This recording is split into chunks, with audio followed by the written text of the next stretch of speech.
নিশ্চয়ই জানেন যে এই বছরের 12ই ফেব্রুয়ারি জাতিসংঘের যে হিউম্যান রাইটস যে অফিসটা আছে তারা বাংলাদেশকে নিয়ে 114 পাতার একটা রিপোর্ট দেয়, যেটা নিয়ে জামাত শিবির বা এই বাংলাদেশের বিরোধী অংশ তারা খুবই উৎফুল্ল ছিল যে আপনার আওয়ামী লীগ সরকারের সময় অনেক খুন হয়েছে গত জুলাইতে, নানান ধরনের রিপোর্ট দেয়।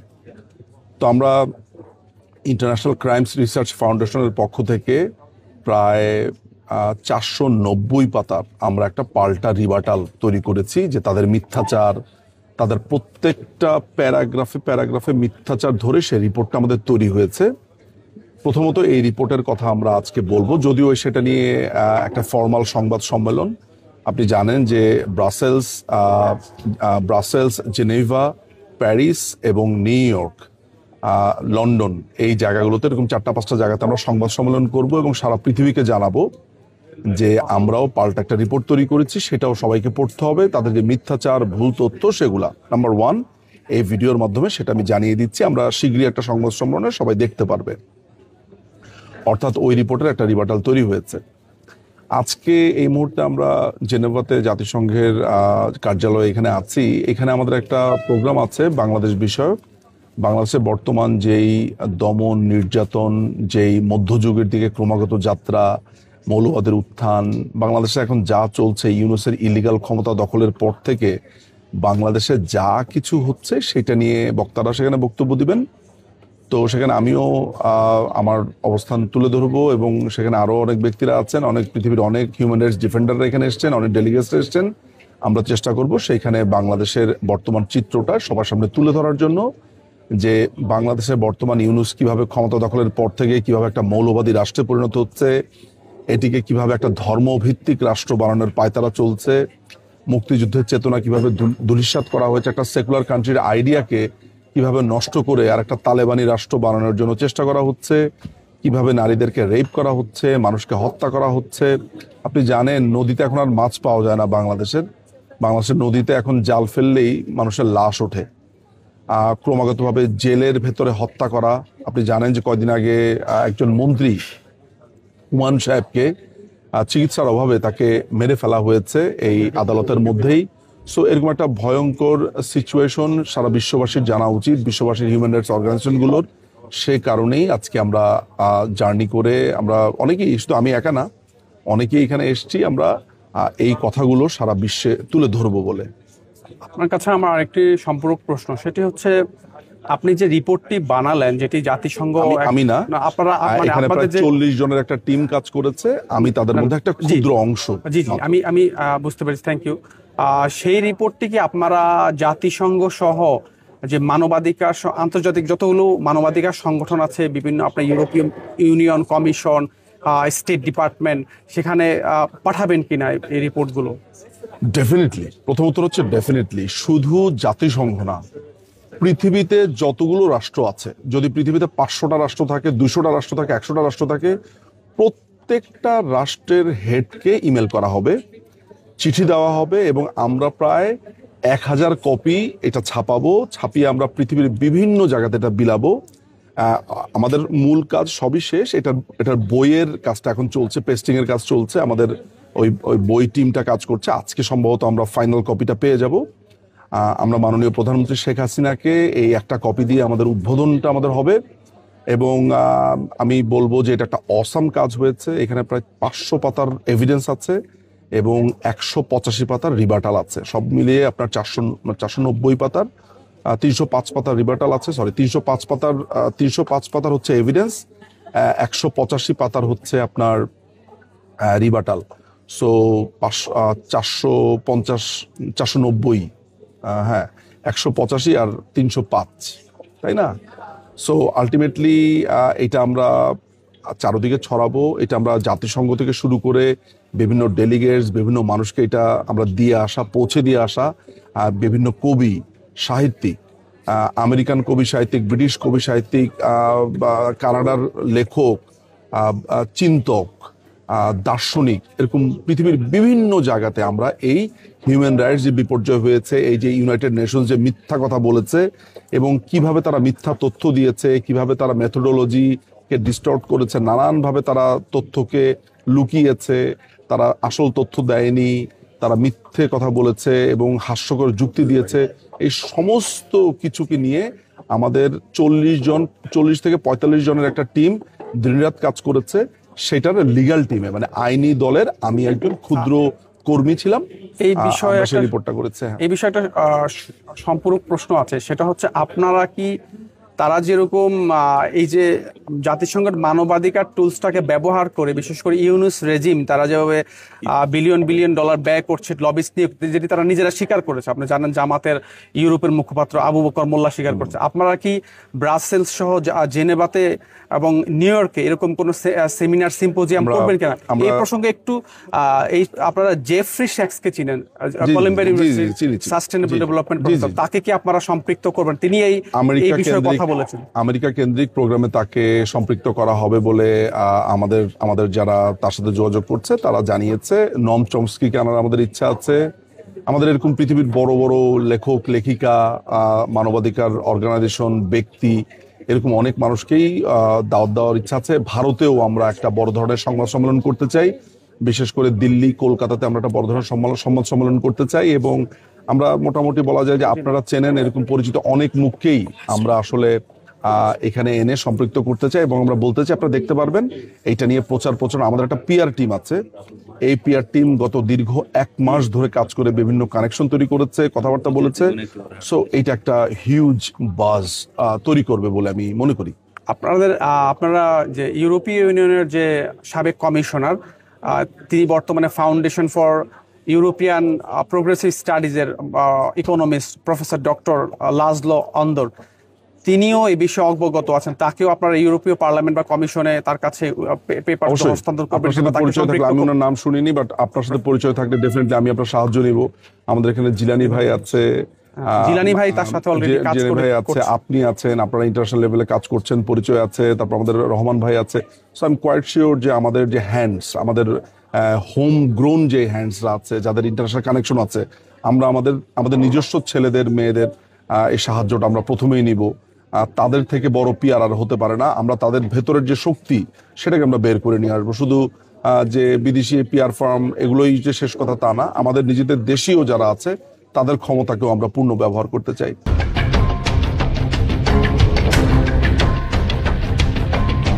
যুক্তরাষ্ট্র থেকে প্রকাশিত একটা গণমাধ্যম থেকে কিন্তু এটা ক্লিয়ারলি বলা হয়েছে যে মার্কিন যুক্তরাষ্ট্রে তারা লিজ নিতে চাচ্ছে। সেন্ট মার্টিন 99 বছরের জন্য লিজ দেয়া হচ্ছে, কথাটা এটা কতখানি সত্য? এটা আবার সরাসরি আনসার দেওয়া কঠিন, কারণ আমি যদি আনসার দিই সেটা রেফারেন্স হবে। কিন্তু সেখানে মার্কিন যুক্তরাষ্ট্র থেকে প্রকাশিত একটা গণমাধ্যম থেকে কিন্তু এটা ক্লিয়ারলি বলা হয়েছে যে মার্কিন যুক্তরাষ্ট্রে তারা লিজ নিতে চাচ্ছে সাবমেরিন ঘাঁটি করার জন্য, অবকাশ কেন্দ্র করার জন্য। এবং এখন পর্যন্ত বাংলাদেশের তরফ থেকে এটার কোনো ধরনের প্রতিবাদ আসে নাই। তার মানে এই জিনিসটাকে সত্য, কারণ এই আশঙ্কা দীর্ঘদিন ধরেই ছিল। জি, এমনিতে জেনজিকে নিয়ে কিছু প্রশ্ন আছে, কিন্তু আমি যেটি বলতে এনসিপি কে নিয়ে, এবার আমেরিকায় যখন এনসিপি নেতা আসলেন তারা নাকি গানম্যান হায়ার করেছিলেন। এই বিষয়ে তারা মানে আসলেই তারা গানম্যান হায়ার করেছিলেন কিনা জানি না, কিন্তু তাদের গতিবিধিতে অনেক সীমিত এবার ছিলই। আমি দেখেছি তারা হোটেলের বাইরে খুব একটা কোথাও যায়নি, আর 2-1টা ফটো তুলেছে টাইমস স্কোয়ার কিংবা মেট্রোতে, সেগুলিও গভীর রাতে, ফলে বোঝা যায় তারা খুবই মানে এটাই তো ব্যাপার। জেনজিদের নিয়ে কি করছে আমি বলি না, আমি ওভারঅল জেনজিদের নিয়ে বলি, ঠিক আছে? সেটা হচ্ছে ধরেন আমাদের আসলে বর্তমান এই মানে ইন জেনারেল যদি এই জেনারেশনটা নিয়ে বলতে চাই, এটা আমি এজ এ হোল জেনারেশনদের কোনো দোষ দিই না। তার কারণটা দেখেন যে কালচারাল চেঞ্জ দুইটা উপরে, তো অ্যাবস্ট্রাক্ট চেঞ্জ, বিল্ডিং বানানো, বড় কিছু হওয়া, আর এটা ইউজড হওয়া। অ্যাবস্ট্রাক্ট চেঞ্জটা এটা মেটেরিয়ালিস্টিক। মেটেরিয়ালিস্টিক ধরেন কোনো কিছু বানাইলাম, একটা নতুন আমি একটা নতুন মোবাইল কিনে নিয়ে আসলাম, সেটা ধরেন একটা মেটেরিয়ালিস্টিক একটা কালচারাল চেঞ্জ। আর এটাকে আমি কিভাবে ব্যবহার করছি সেটা হচ্ছে আপনার এক্সট্রাক্ট চেঞ্জ। তো এই এক্সট্রাক্ট যে কোনো চেঞ্জকে আপনার মানে ইউজড হওয়ার জন্য সময় লাগে, কিন্তু আমরা বিগত 2 দশক যদি চিন্তা করি, আমরা কিন্তু এই টেকনোলজির প্রভাব খুব দ্রুত পেয়েছি। মানে একটা সাথে সাথে প্রতি বছর আপনার আইফোনে আপডেট আসছে, প্রতি বছর নিত্য নতুন টেকনোলজি আসছে, চ্যাট জিপিটির কারণে অনেক কিছু হাতে মুঠে। সেই কারণে এই নতুন জেনারেশন বিভ্রান্ত হওয়া অস্বাভাবিক না। সেম জিনিস কিন্তু আপনার নেপালে হয়েছে। নেপালে আপনারা দেখেন হচ্ছে যে এরকম একটা আন্দোলন হয়েছে, সেই আন্দোলনেও কিন্তু দেখেন কি অদ্ভুত, সেই আন্দোলনেও কিন্তু হচ্ছে স্নাইপারের ব্যবহার হয়েছে, এবং সেখানকার যে জেএনজি বা নতুন প্রজন্ম তারা কিন্তু দুদিনের মাঝে স্বীকার করেছে যে আমাদের আন্দোলন বেদখল হয়ে গিয়েছে, আমাদের আন্দোলনে এক্সটার্নাল ইন্ডিকেটর হয়েছে। তো ভুল করে সমস্যা না, কিন্তু ভুলটা স্বীকার করে সেটা রেকটিফাই করার চেষ্টা করে। যে কারণে কিন্তু আপনি দেখেন যে আপনার নেপালে যে একটা অন্তর্বর্তী সরকার গঠিত হয়েছে, তারা খুব ক্লিয়ারলি শুরুতেই হচ্ছে উনি ইলেকশনে ডেট দিয়ে দিয়েছেন, শুরুতেই উনি বলেছেন যে এই শাসনতান্ত্রিক কোনো পরিবর্তন আনা ইন্টিরিম গভর্নমেন্টের কাজ না, অর্থাৎ যে একটা আসলে একটা ভুল হয়েছে, পরবর্তী কাজ হচ্ছে সেটা রেকটিফাই করা। কিন্তু বাংলাদেশে সমস্যাটা যে জিনিসটা হয়ে গিয়েছে যে আমাদের মানে ইগোজনিত কারণের কারণে অনেকে স্বীকার করতে পারছে না যে জিনিসটা ভুল হচ্ছে। তো তাদের প্রতি কথা হচ্ছে যে মানে শুধুমাত্র নিজের ইগোকে স্যাটিসফাই করার জন্য আপনার টেকনোলজি ব্যবহার না করে বা কোনো একটা ভিজিট আইডিওলজিতে না থেকে, রেদার দেন দুনিয়াতে কি হচ্ছে, কিভাবে হচ্ছে, এবং গত 14 বছর এই 14 মাস এই সরকার আসলে কি করেছে, তার কতটুকু জনগণের পক্ষে গিয়েছে, কতটুকু বিপক্ষে গিয়েছে, সেই বিষয়গুলো যদি সবাই একটু হচ্ছে নিরপেক্ষভাবে যাচ করার চেষ্টা করে, তাহলেই আমাদের মনে করা হচ্ছে এখান থেকে উত্তরণ আসবে। জি পলাশ, আমি শেষ করব কিন্তু আরেকটি প্রশ্ন না করলেই নয়, সেটা হচ্ছে আপনি দ্রিকের শহীদুল আলম প্রসঙ্গে। তিনি গাজা ফ্লোটিলা করছেন, আপনি জানেন এটি নিশ্চয়ই অনেক আলোচনা হচ্ছে। অনেকেই এরকমটি মনে করছেন, এটি পারসেপশন নাকি এর পেছনে কোনো ব্যাকগ্রাউন্ড আছে নিশ্চয়ই আপনি বলতে পারবেন, যে অনেকেই বলছেন যে ডক্টর ইউনূস যখন ব্যর্থ হবে তখন শহীদুল আলমকে সামনে আনা হবে, সেজন্যই তাকে ফোকাস করা হচ্ছে সেই উদ্দেশ্যে। না, এটা কিন্তু হচ্ছে ধরেন মানে মানুষজন বলে না হচ্ছে ঘর পোড়া গরু সিঁদুরে মেঘ দেখলে ভয় পায়, এক নোবেল জয়ী বাংলাদেশে কি সর্বনাশ করেছে এটা তো মানুষজন বুঝতে পেরেছে, এই কারণে আসলে মানুষজন আশঙ্কা করে, এবং এই আশঙ্কা হচ্ছে আপনার খুব বেশি ভ্রান্ত না। এখন থেকে শফিকুল আলমের যেতে পারে, শহীদুল আলম কিন্তু এবার সফর সঙ্গী ছিল আপনার হচ্ছে এই শফিকুল আলম না, শহীদুল আলমের বলছি, শহীদুল আলম কিন্তু হচ্ছে ডক্টর ইউনূসের সফর সঙ্গী ছিল আপনার জাতিসংঘে, রাইট? তো আপনি দেখেন, আপনি যদি যে কোনো ইন্টারন্যাশনাল বিষয়কে যদি আপনি অ্যাটেনশন আনতে চান, ফোকাস আনতে চান, জাতিসংঘের আপনার হচ্ছে অধিবেশনের থেকে বড় হচ্ছে স্টেজ তো আর কিছু হইতে পারে না। বিশ্বের সকল দেশের হচ্ছে রাষ্ট্রপ্রধান, সরকার প্রধানরা এখানে আসছে, তো যে কোনো ধরনের প্রোটেস্ট বলেন, প্রতিবাদ বলেন, সেটাকে তো ওইখানে স্টেজ করাই গুরুত্বপূর্ণ। এই শহীদুল আলমকে আমরা দেখলাম যে নিউ ইয়র্কের হচ্ছে আপনার অ্যাপল স্টোরে গিয়ে হচ্ছে উনি সেকেন্ড দিতে পারছেন, কিন্তু আমরা কিন্তু উনি যে কতদিন হচ্ছে নিউ ইয়র্কে ছিলেন এই আপনার হচ্ছে ফিলিস্তিনি শুনে কোনো কথা বলতে দেখি নাই। উনি একটু আর্লি ফিরে আসলেন, দেশে ফেরার পর থেকে উনি হচ্ছে এই ফ্লোটিলাতে যাওয়ার বিষয়ে, সমুদ্র ফ্লোটিলাতে যাওয়ার বিষয়ে কিছুদিন উনি অ্যাক্টিভিজম করলেন, জিডিআর সামনে ছবি টবি তুলেন, এবং এরপরে হচ্ছে উনি ইতালি রোম হয়ে হচ্ছে এখানে রওনা দিলেন। প্রথম দিকে উনি এমন ভাবে বয়ান দেওয়ার চেষ্টা করছিলেন যে খুব আস্তে আস্তে কথা বলছেন, মনে হয়েছে এই আক্রান্ত হয়ে গেল, ওই আক্রান্ত হয়ে গেল। পরবর্তীতে জানা গেল যে সমুদ্র ফ্লোটিলা যেটা আছে, তাদের যে জাহাজ বহর 41টা, ওনারা সেটার পার্টই না, তারা হচ্ছে ফ্লোটিলা সলিডারিটি, যেটা আরেকটা জাহাজ যারা অনেক পিছনে আছে, যেখানে বেসিক্যালি ডাক্তার এবং নার্সদের সমন্বয়ে গঠিত, তারা সেখানে হচ্ছে আপনার যাচ্ছে, এবং তারা আলটিমেটলি মানে গতকালকে পর্যন্ত মনে হচ্ছে তারা গ্রিস সীমানাতেই ছিল, ওই দিকে যাই নাই। বাট উনি যেভাবে হচ্ছে ধরেন ঘন্টায় ঘন্টায় আপলোড দিচ্ছিলেন, এই জিনিসটাই কিন্তু হচ্ছে আপনার বড় প্রশ্নবোধক চিহ্ন করে, কারণ এটা নিয়ে যারা ধরেন গ্রেটা থানবার্গ, সে দীর্ঘদিন ধরে অ্যাক্টিভিজম করছে, এবং আমি এই পুরো জিনিসটার উদ্দেশ্য নিয়ে হচ্ছে কিছু বলতে চাই না। তার কারণটা হচ্ছে যে নিশ্চিতভাবেই এখানে যারা গিয়েছেন তাদের মাঝে সরাসরি ফিলিস্তিনের যে আপনার ইস্যুটাকে সামনে আনার জন্য গিয়েছেন, মন থেকে ধারণ করেন, লালন করেন, এমন লোকজন বেশি আছে। কিন্তু একই সাথে আপনি এটা জিনিসটা বুঝতে হবে যে যখন জাতিসংঘ অধিবেশন চলছে, যখন এই অধিবেশনই হইতে পারতো হচ্ছে আপনার এই আপনি ইসরায়েলি আগ্রাসন বলেন বা ফিলিস্তিনিদের স্বাধীনতা বলেন, সেটা সবচেয়ে বড় প্ল্যাটফর্ম, সেখানে সকল আলোচনা এই অধিবেশন বাদ দিয়ে এই সমুদ্র ফ্লোটিলায় গিয়ে ঠেকলো, তাহলে এটা তো নিশ্চয়ই হচ্ছে আপনার একটা প্রশ্নবোধক চিহ্ন।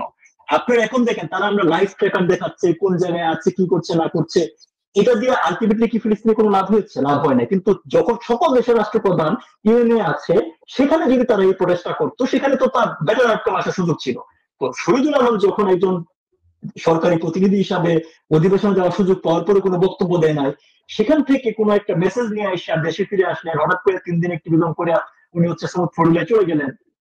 তো এই যে আশঙ্কাটা মানুষের, এই আশঙ্কাটা তো ভুল না। তো এই যে এই ঘটনার প্রতিটা জিনিস হচ্ছে পরতে পরতে ভণ্ডামি।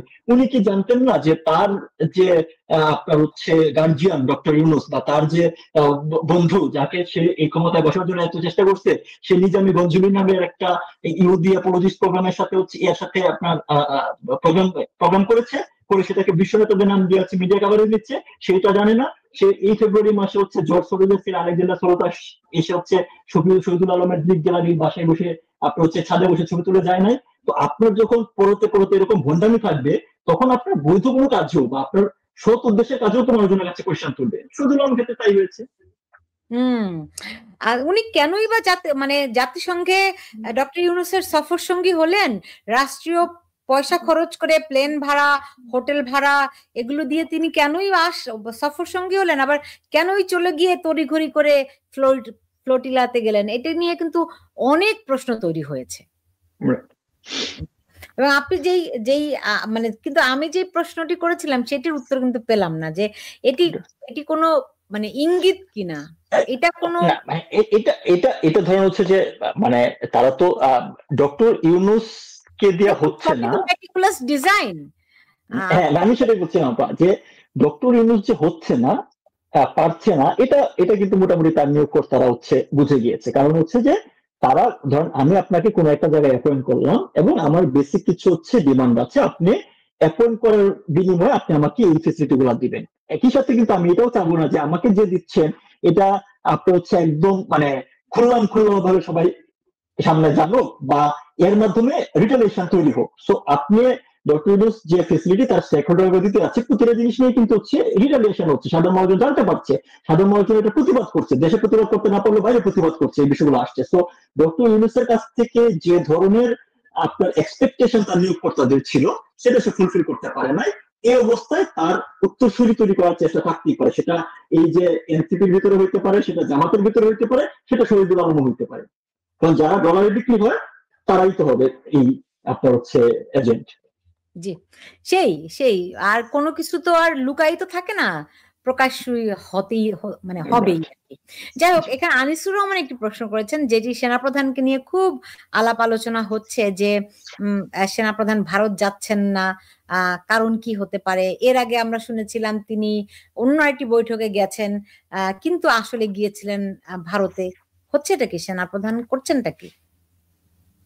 না, সেনা প্রধানের প্রসঙ্গটা যেহেতু আসলো, আমি অন্য কোনো বিষয় বলতে চাই না, যাবে কি যাবে না এটা হচ্ছে তাদের ব্যাপার, এটা তাদের সিদ্ধান্ত, এটা নিয়ে কথা বলার কিছু না। কিন্তু আমি যে জিনিসটা বলতে চাই সেটা হচ্ছে যে গত 14 মাস বাংলাদেশ সেনাবাহিনী ম্যাজিস্ট্রেসি ক্ষমতায় নিয়ে আপনার হচ্ছে বাংলাদেশে মাঠে আছে।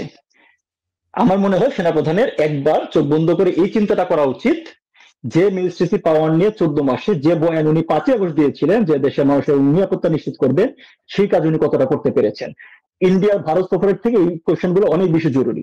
সেনাপ্রধানের একবার চিন্তা করা উচিত, যখন আরাকান আর্মি দিনের পর দিন আমাদের হচ্ছে জেলেদের ধরে নিয়ে যাচ্ছে, সেখানে আপনি কিছু করতে পারেন না, কিন্তু যখন হচ্ছে পার্বত্য অঞ্চলে আদিবাসীরা একটা দাবি নিয়ে প্রতিবাদ করে, সেই প্রতিবাদে হচ্ছে আপনি গুলি চালিয়ে 3 জনকে হত্যা করেন।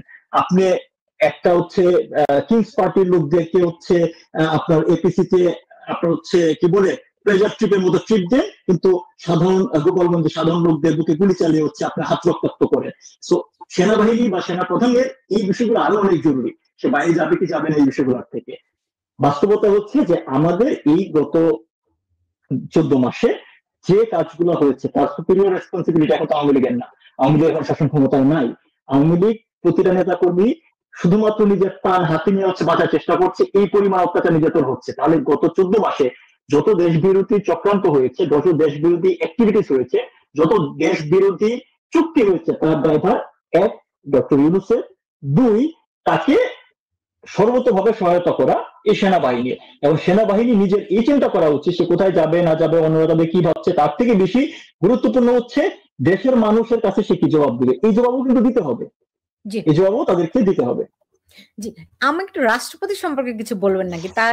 তার প্রশ্নপত্র ফাঁস হলো, প্রশ্নপত্র মানে না, চিঠিপত্র ফাঁস হলো। আপনি দেখেছেন নিশ্চয়ই তার চিঠিটি যেটি ফাঁস হয়েছে। এটার ব্যাপারে আমি জাস্ট একটা কথাই বলি আপা, আমরা কিন্তু রাষ্ট্রপতির তরফ থেকে রাষ্ট্রপতিকে মানে সরকার ভেঙে দেওয়ার একটা বক্তব্য দেখতে চেয়েছি। দেখেছি, যার পিছনে হচ্ছে আমি সামরিক বাহিনীর প্রধানদের 3 প্রধান দাঁড়িয়েছিল।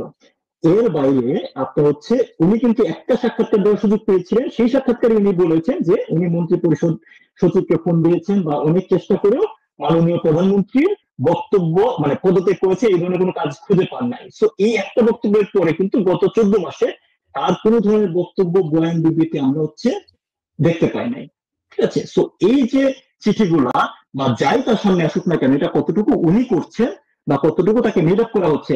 কারণ যারা আপনার হচ্ছে সরাসরি সুপ্রিম কোর্টের রায়কে আপনার হচ্ছে ম্যানুফ্যাকচার করে হচ্ছে তারা হচ্ছে শাসন ক্ষমতা দখল করে ফেলতে পারে, যখন বিচারপতিরা হচ্ছে সামরিক আপনার হচ্ছে আপনার হেফাজতে ছিল, সে যারা সুপ্রিম কোর্টের রায়কে হচ্ছে আপনার এরকম ম্যানুফ্যাকচার করতে পারে, সেখানে প্রধান বিচারপতি রাষ্ট্রপতি যার পাবলিক অ্যাপিয়ারেন্স এমনিতেই কম, আমাদের শাসন ব্যবস্থার স্ট্রাকচারে ওনার নিজের থেকে আসলে স্বতঃপ্রণোদিত হয়ে কিছু করার সুযোগ নেই। সেখানে এই চিঠিটা আদৌ উনি লিখেছে কিনা বা যত বক্তব্য বয়ান বিবৃতি উনার স্বাক্ষরিত বলে প্রকাশ হচ্ছে, সেটার ফাইলগুলো আদৌ ওনার কাছে যায় কিনা সেটা নিয়ে আমার ডাউট আছে। তো এই কারণে ওনার ব্যাপারে ওনার ব্যাপারে আমার কোনো বক্তব্য নাই, কারণ এই যে ওনার তরফ থেকে ওনার অফিসের তরফ থেকে যত জিনিসই এখন পর্যন্ত এসেছে কিনা এসেছে, আমি একটাকেও বিশ্বাস করি না।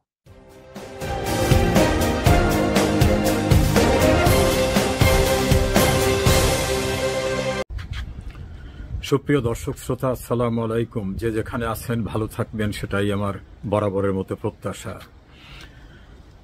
সাম্প্রতিক সময়ে একটি আলোচনা বেশ ঝড় তুলেছে।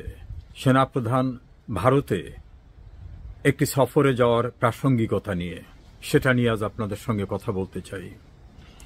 সেনাপ্রধান জেনারেল ওয়াকারুজ্জামান তিনি কি আইনসঙ্গতভাবে যে চাকরিতে বহাল আছেন সেখানে কি আইনানুগভাবে দায়িত্ব পালন করছেন, নাকি কোনো ব্যক্তিবিশেষ বা কোনো গোষ্ঠীর নিয়ন্ত্রণে তিনি চাকরি করছেন, এমনটাই আলোচনা এসেছে। প্রধানমন্ত্রী শেখ হাসিনা প্রতিরক্ষা মন্ত্রণালয়ের মন্ত্রী ছিলেন। সঙ্গত কারণেই সশস্ত্র বাহিনী প্রতিরক্ষা মন্ত্রণালয়ের অধীনে 2024-এর 5 আগস্ট প্রধানমন্ত্রীর নির্দেশনা সম্পূর্ণরূপে উপেক্ষা করেন তিনি।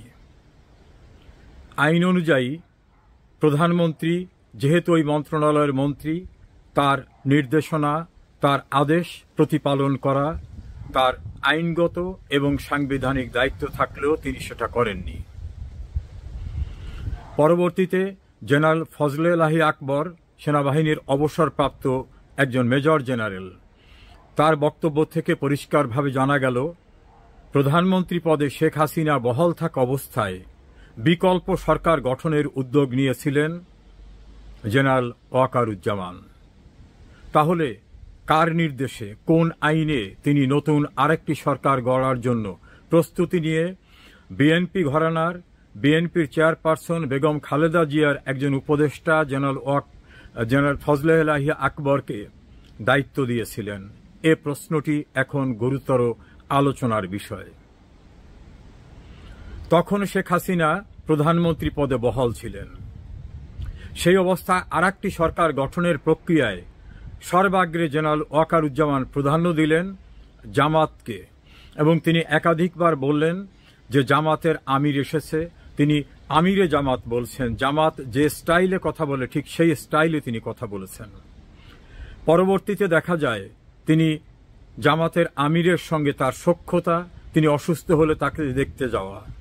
একইভাবে আরেকটি রাজনৈতিক দলের প্রধান বেগম খালেদা জিয়াকেও সপরিবারে তিনি দেখতে গিয়েছেন। ক্রমান্বয়ে দেখা যায় তিনি জামাত, বিএনপি এদের সঙ্গে তার সখ্যতা, সৌজন্যতা প্রকাশ্যভাবে রূপ নিয়েছে। সর্বশেষ ভারতে একটি সফরে যাওয়ার কর্মসূচি নিয়ে আলোচনা হচ্ছে যে তার উপর মনস্তাত্ত্বিক চাপ আছে, তিনি ভারতে যেতে পারবেন না। এই চাপ কারা দিচ্ছে? শোনা যায় বিএনপি, জামাত এবং বৈষম্য বিরোধী ছাত্র আন্দোলনের যে দল এনসিপি, তাদের পক্ষ থেকে এই চাপ। তাহলে তিনি কার অধীনে চাকরি করছেন, কাদের দ্বারা নিয়ন্ত্রিত হচ্ছেন?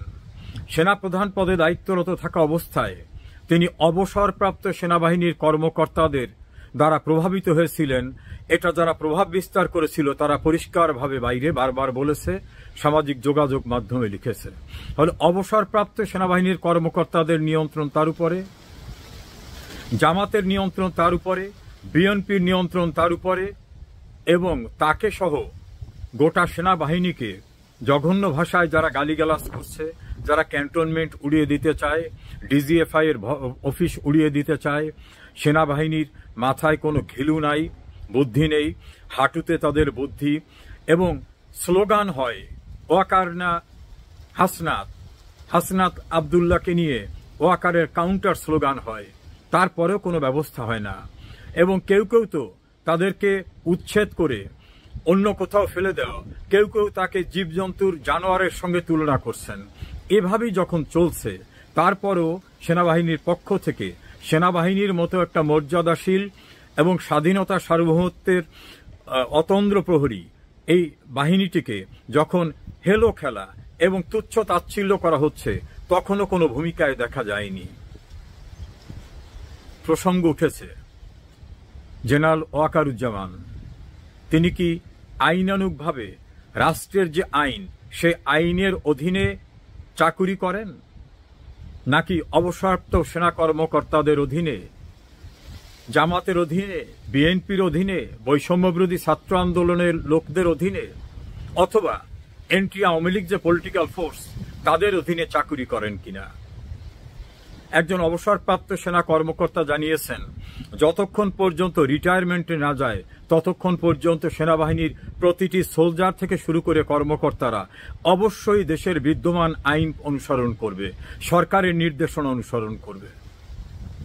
আমরা যদি একটু অ্যানালাইসিস করি, জেনারেল ওয়াকার তার আইনানুগ যে কমান্ডার প্রধানমন্ত্রী শেখ হাসিনা, যিনি প্রতিরক্ষা মন্ত্রণালয়ের মন্ত্রী ছিলেন, তার কমান্ড কি মেনেছেন? না, মানেননি। তাহলে তিনি কার কমান্ডে শেখ হাসিনার বাইরে গিয়ে একটি সরকার গঠনের পদক্ষেপ নিয়েছিলেন? সেই কমান্ডারকে, সে কি আইনানুগভাবে জেনারেল ওয়াকারের নিয়ন্ত্রক? এই প্রসঙ্গগুলি কিন্তু আলোচনায় এসেছে। সর্বশেষ তিনি ভারতে যাওয়ার ক্ষেত্রেও নাকি তাকে নিষেধ করা হচ্ছে, এমন আলোচনা। সুপ্রিয় দর্শক শ্রোতা, আমরা অপেক্ষায় থাকি জেনারেল ওয়াকার কার অধীনে চাকরি করেন, কার নিয়ন্ত্রণে, কার পরামর্শে চলেন, কার উপদেশে চলেন। দেশের প্রচলিত আইনে, সাংবিধানিক বিধিবিধানে গণতান্ত্রিকভাবে নির্বাচিত সরকার প্রধান, যিনি তার মন্ত্রী ছিলেন, অর্থাৎ প্রতিরক্ষা মন্ত্রী, তার নিয়ন্ত্রণ